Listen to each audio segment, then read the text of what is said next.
Hi, I'm Neelam Tekwani and I am Maya's mom.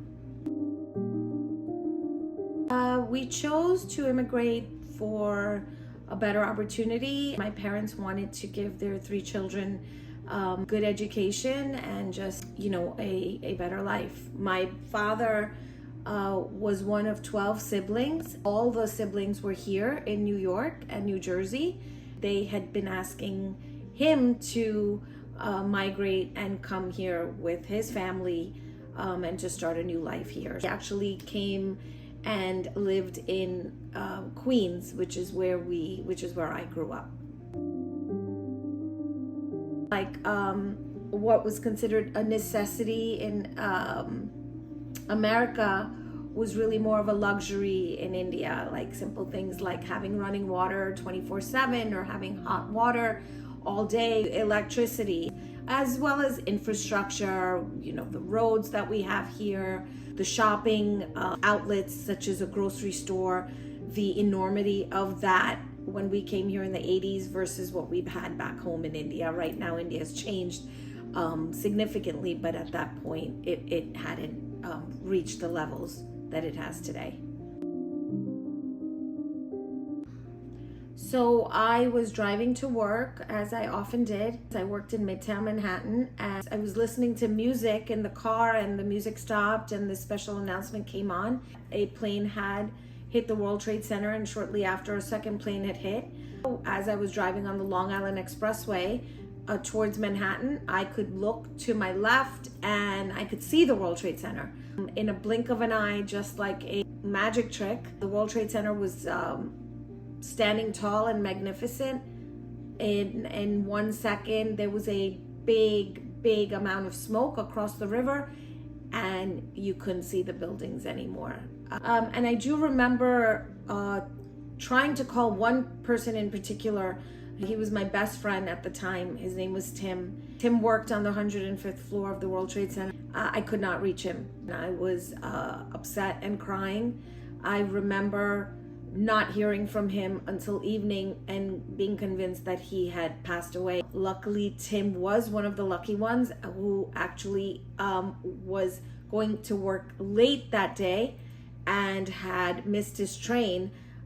When I tried calling him, his phone, the circuits were just off, and he was trying to make his way back home, and I was finally able to speak to him in the evening. But I remember that day and feeling full of panic and having so much anxiousness that I had lost my best friend. My family and I, we were few of the lucky ones who I can't tell you direct stories of feeling that, because we lived in Queens, we lived in a community which was extremely diverse. Personally, we didn't feel it, but I had many friends who did. One friend in particular was taking the train, Long Island Railroad, to work, and she was talking on the phone. She is also Indian, and a woman screamed at her and told her to go back home to her country. Stories like that were rampant.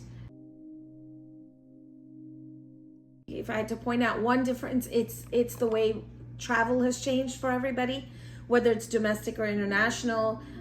Everything from checkpoints and how you get treated. Before 9/11, traveling was luxurious. You would get served a full dinner, even going from New York to Dallas.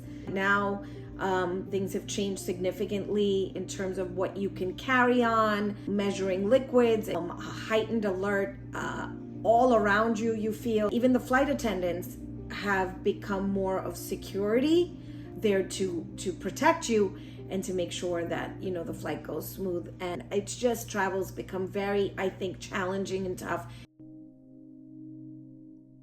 Yes, we are even more proud to be a part of this country and then to become American citizens. Short term after 9/11 took place, I was asked to volunteer through my bank at the time and help out by giving water and drinks to all the workers, the firemen, policemen, a variety of people that were down at Ground Zero helping to clean up.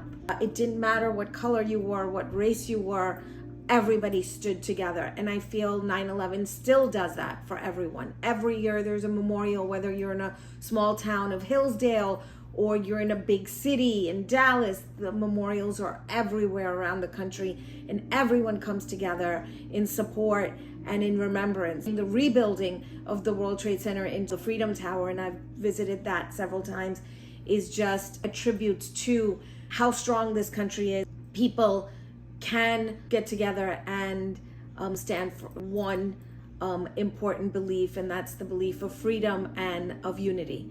And that's really something to be proud of as an American and as a human being, and that makes me emotional even talking about it.